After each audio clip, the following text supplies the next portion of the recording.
Hey, Earl, we are live. Hey Terry, good to see you again, as always. Yes, you too. You too. I'm glad we got this back on the calendar. Even though we have these conversations all the time, I always feel compelled when we're talking, especially when it comes to anything about resilience and reclaiming our power. I think we both feel compelled to share that more broadly. So I'm glad we're here doing that together again. Absolutely. And this particular topic, I'm looking forward to. Yes, as am I. And just to give everybody a sense for what it is that we're talking about today, it is reclaiming our power by reclaiming our attention, our energy, and our influence, especially in these uncertain times when there are so many forces vying for our attention. And to some degree, they're succeeding in stealing our attention. And when they steal our attention, they steal our power and our positive influence. So that's what we're talking about today. Absolutely. And I know we don't have much time on this. And if anyone's joining, feel free to put your comments in the chat, throw up any questions. But, we've been having this conversation about how literally everybody is talking about things that are negatively impacting them. And this isn't about sticking your head in the sand and ignoring reality, but it's also really about how are these conversations, how are these narratives, how are these discussions and the headlines and the news and everything else actually impacting us, and how can we reclaim our power and our agency amongst all of these different conversations, narratives, so on and so forth. So, we were having this conversation, and I think it could be a useful one to have in terms of things that I'm seeing over here in the UK and what you're seeing over there in the US, and both from a global view and a local view.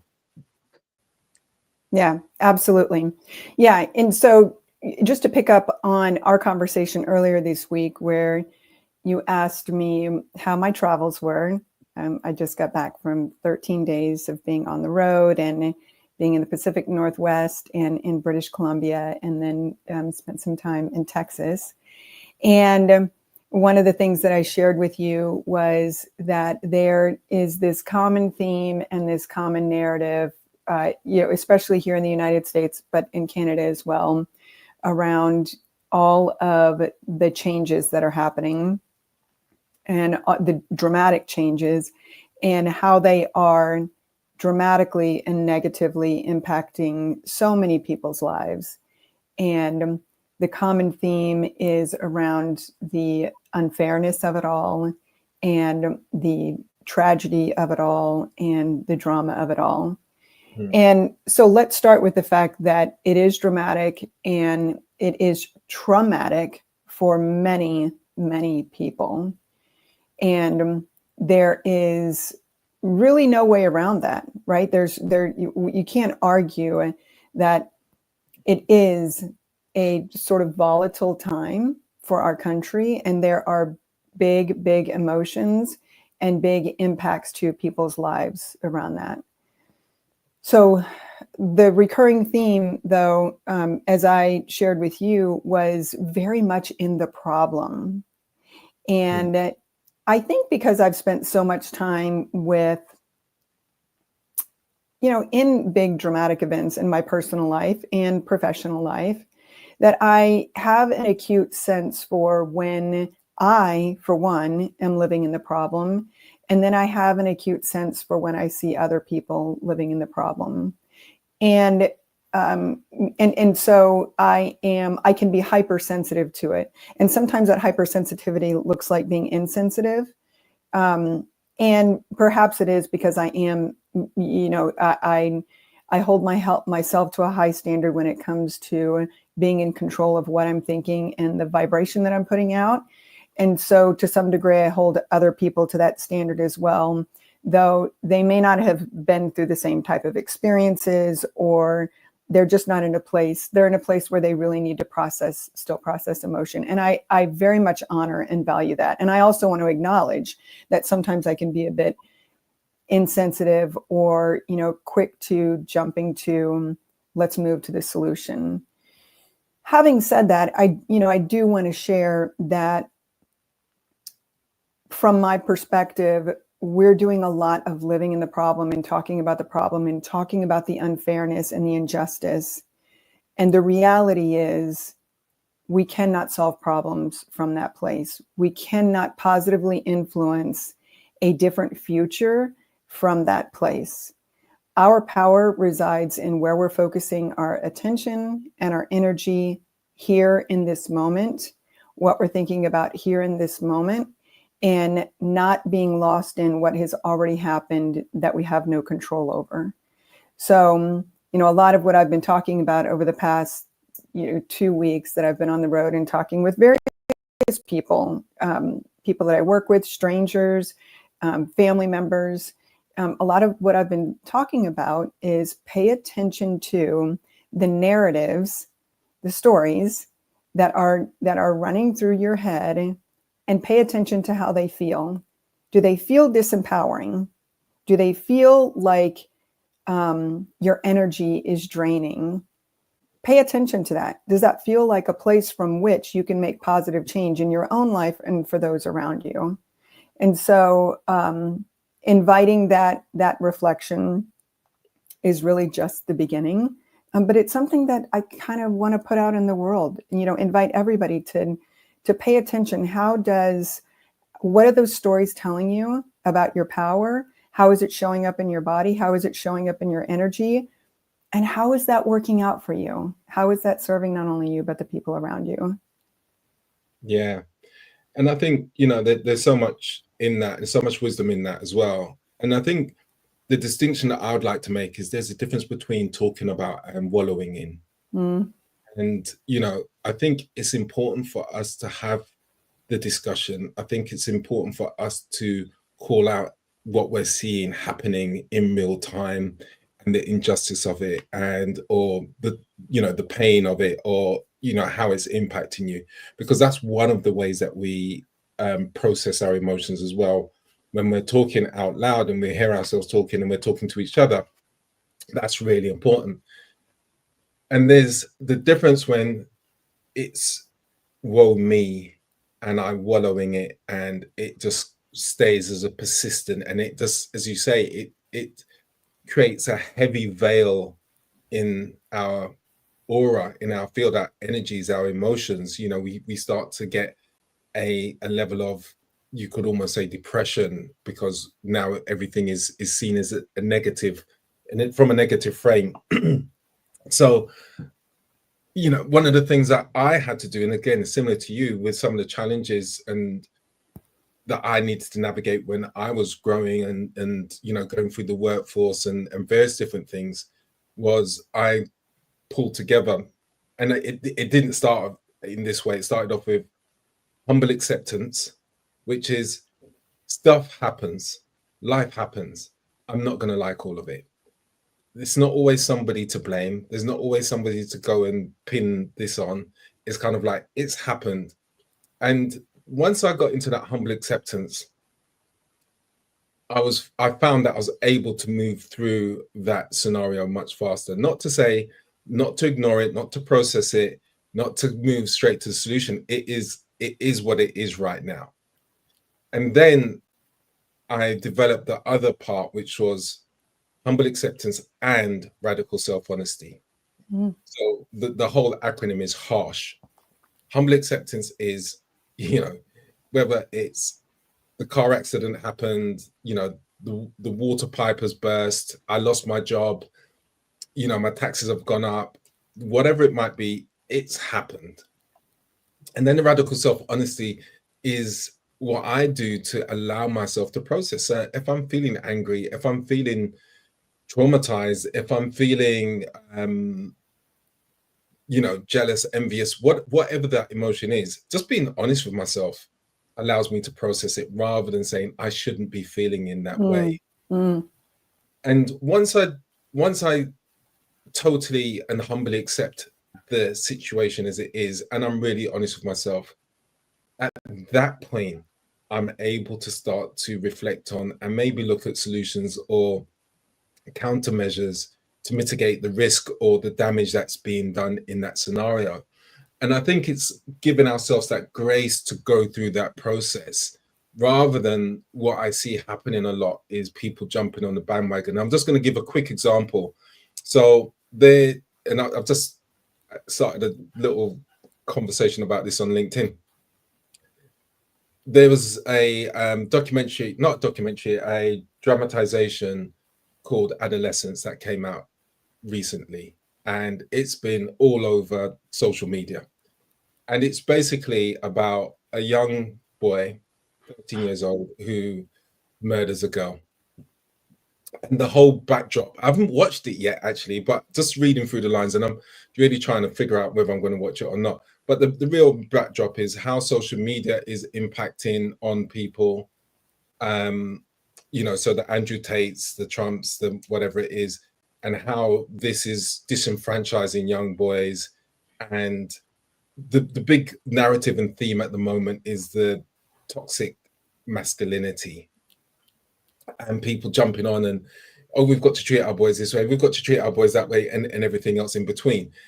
And I think there's a real opportunity for us to unpick, and instead of just kind of trying to blame certain things and certain people, Andrew Tate, it's kind of like Andrew Tate has not got the trademark or whatever it is on toxic masculinity or whatever it might be. It's kind of, we all have to be colluding in this in somehow. And how do we then, as you say, reclaim our attention, reclaim our energy and that agency to do something about it? So I just want to have your thoughts. You may not have known about adolescence, but in your field and what you're seeing as well. I don't know about adolescence. And quite honestly, so much of what is on TV and streaming is not good for our mental health. So I try to avoid it.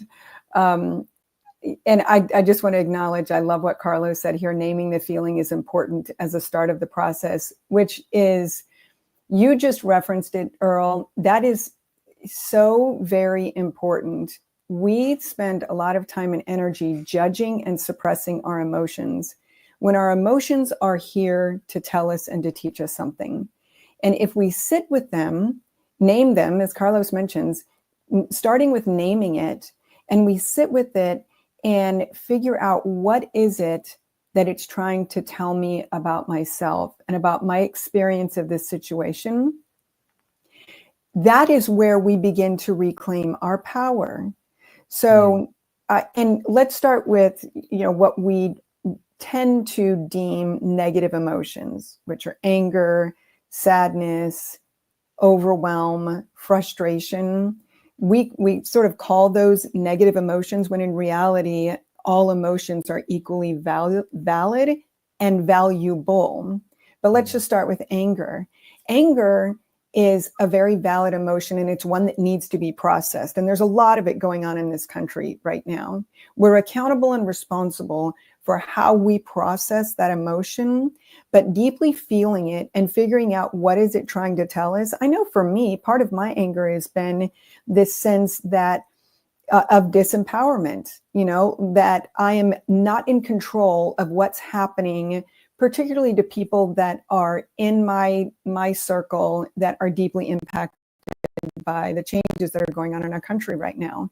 I'm angry about that, and how I process that anger is an important part of me gaining back my attention and my power and stepping into my influence to create a different outcome. What doesn't work is if I don't name and process that emotion and it just stays living in my body and it creates all kinds of ill effects, not only on my mental health, but on my physical health, and certainly doesn't prepare me to be a positive influence for change.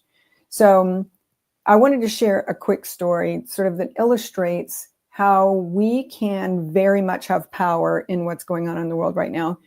My daughter's in the military, that. I've been open about that on social media. And recently at the end of February when they brought her brigade together and announced the changes as they pertain to transgender people that are in the military. They're being separated from the military now. And Rowan, my daughter, said that she looked around and could see the faces of the people, many of whom she knows, just drop. And she could see she's very sensitive. And she, if there's a person who's experiencing pain in the room, she's going to feel it. So she could very much feel that and feel the uncertainty and the pain and the rejection. And so she's talking about this. She's very angry. She's very hurt. And we're talking about those emotions.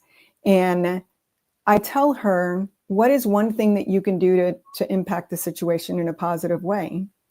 And she said, I can't, Mom. There's nothing I can do. I can't give them their jobs back. They're very hurt. They feel alienated. Many of them, all of these are not people that have just joined the military in the past couple of years. Some of them are very tenured military personnel that are adding quite a lot of value to the military. And so I said, in our materialist world, we tend not to give credence or pay attention to the power of things that we cannot see. But I use this example for her. Somebody far away that doesn't know them has impacted this change on them, right? Somebody that doesn't know them personally, doesn't know their work ethic, doesn't know anything about them, has taken this power and has used their influence and power and taken their jobs away from them. You are right there in their vicinity. You can walk up to them and let them know that you see them, that you notice them, that you value them. And that in and of itself, coming from someone who works alongside with them, has way more power. That connection, person to person, heart to heart, has way more power than the influence of somebody who doesn't know them, who is sending them a message that they're not valued. Does that give them their job back? Which there's a legal battle over this particular case, but no. But is it possible that sense of belonging and being seen and valued coming from another human that knows them, that works alongside them, is it possible that has tremendously more impact on them and their sense of belonging than someone far away sitting in an office making these decisions could have, that doesn't know them could have? And that landed for her. And I think that's the power and the influence that we all have. What can we do right in our circle of influence, starting with ourselves, to change how we're looking, how we're stepping into our power, how we're processing what's going on, and how can we take that power and positively influence the people that are impacted around us? Yeah, I think, I've got a friend, Dr. Esther Zelidon, and she was impacted, and a lot of her community were impacted. And what I love about her approach was she started to service and provide support for her community and speak up about it. So again, not wallowing, not just kind of being mad and whatever it is, just actually making sense of what's happening and why it's wrong. So in a way that's coherent and, making it really sensible discussion, but also then supporting her community in various different ways outside of that. So, how she can then support them to emotionally regulate and everything else. And so I think that's really important what you're saying, which is when we get access to global news, we are inundated with stories of war and disasters and global, flooding and whatever it is.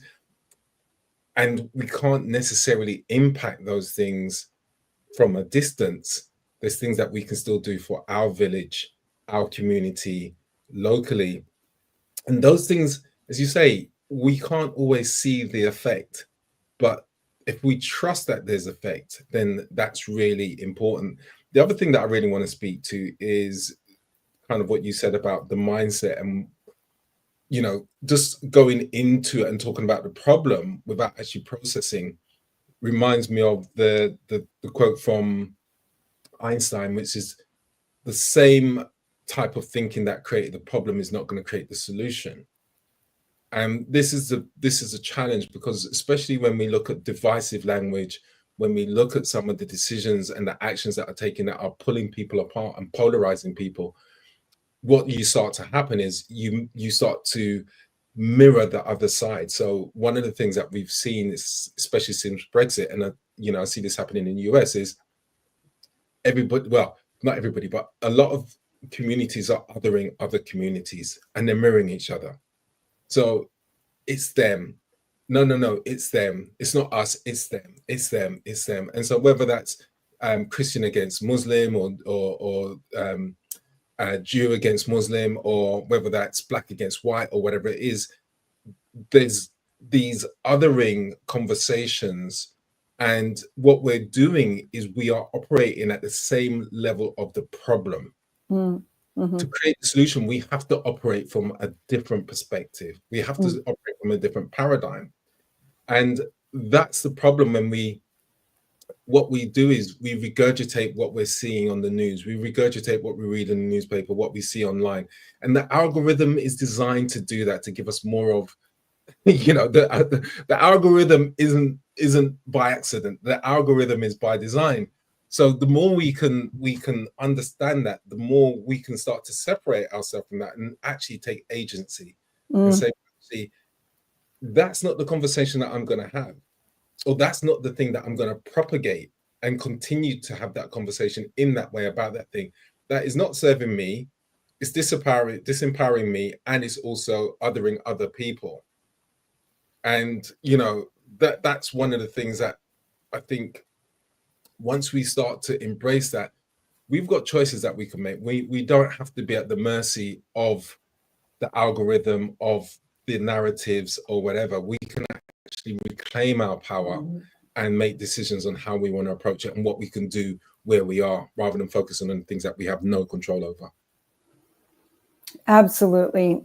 So I just read, actually, it's a very, very, very long article, but I think it's in the Atlantic, and it's an article about, so James Murdoch, one of Rupert Murdoch's sons, is kind of coming forth and sharing some of his family dynamics. Anyway, one of the things that really struck me, not that it's really new news, but was how powerful the influence of, in this case, I don't really care which news outlet it was, but in this case, it was Fox News, how powerful the influence of Fox News was on societal events, whether it's an election, whether it's Brexit, and how much of that was dictated by one person. So the narrative that is being broadcast so broadly across the world is largely dictated by one person's vision and view of the world. And so many of us, because it is a science, when you're watching mainstream media or social media, it's a science to get you to agree with that broadly held social narrative. And then before you know it, we've sort of unconsciously gone along with something that perhaps we don't deeply believe in, or perhaps we don't fully understand, because we're always in the media only being given just a snippet of the truth, if any, of the truth. And the other thing that leads to is division, as you mentioned. And it's no secret that divided, we are so much more easily controlled. When we're divided, when we're fighting amongst each other, we are so much easier to influence. And together and united and supporting each other and coming alongside each other create strength. And that, that whole, it's by design to keep us sort of, emotionally unregulated, not in our power, not exercising the positive influence that we can have, othering, as you mentioned. And so when we spend some time just separating ourselves from that, turn off the news, get off of social media, pay attention to how certain narratives make you feel in your body.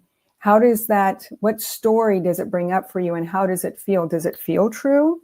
Or does it feel like something that is a narrative that you're just getting swept up in, but really you don't believe in?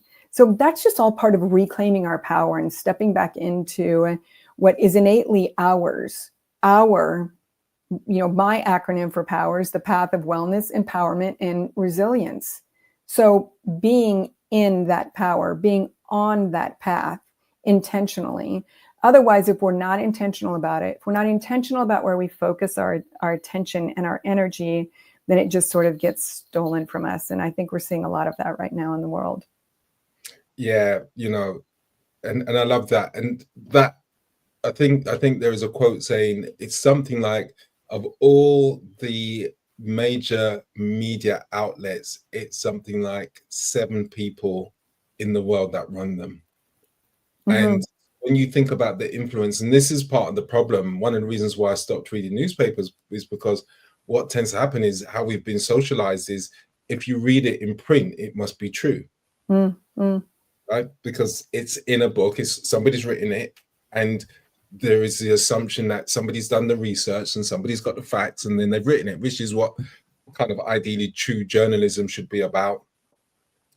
But I started to notice that wasn't reality, that wasn't the truth.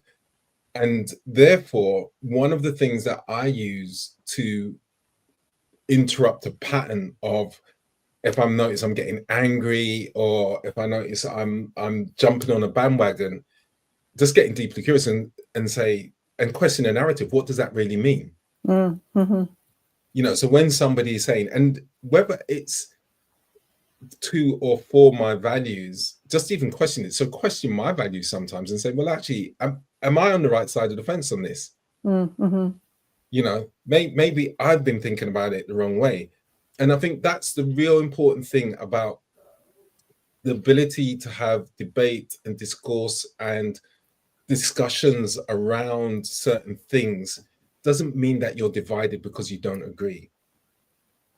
There's the other ring that divides us, but actually by having the conversation, by disagreeing, but understanding each other's point of view and understanding that we might be coming from different places, culturally, socially, whatever it might be, and saying, well, actually, you're different from me, which is going to be a fact of life, and that's okay. It doesn't mean that we have to be divided, and I think that's the biggest thing that I'm taking away also from this conversation, but also just even hearing myself think out loud and process. But I'm conscious that we're nearly at time. Mm-hmm. Mm-hmm. Yeah. Any final reflection for you? Yeah. So I would just encourage people to pay attention to what story is going on in your head, whether you're talking with other people. And to your point, talking about it can be part of the healing process, can be part of the process of validating and experiencing fully our emotions. But pay attention to those conversations, not only that you're having with other people, but the narrative that's going on in your head. And is that empowering you? Is it filling up your energy? Is it propelling you to make positive influence and positive change, or is it draining you? And then we are all fully empowered to consciously change where we're focusing our attention. So be cognizant of where you're focusing your attention. Where your attention goes, your energy goes. So just be intentional about where you want your energy to go. Yeah, absolutely. And I think my final thought would be, if somebody says something to you and you feel emotional reaction straight away, just think about getting curious. What do you mean by that? So instead of responding to what you think they mean, actually clarify that point. If you're going to be angry about the factual thing, not what you think it is. So I think that just gives us space to actually breathe and think, well, what does that mean, or what do you mean? So when you read something or you hear something, just think, what does that actually mean? Get curious, and that'll just give you space to reflect and think whether you want to be and choose to be angry about that. Yeah, absolutely. Well, it has been wonderful spending time with you as usual, my friend. And anybody who has joined or will see this in the future, thank you very much. Please add comments and let us know your reactions, whether you agree or disagree, we'd love to hear it. And until next time. Until next time. Thank you so much, Terry. Okay. Thank you. Bye-bye, everyone.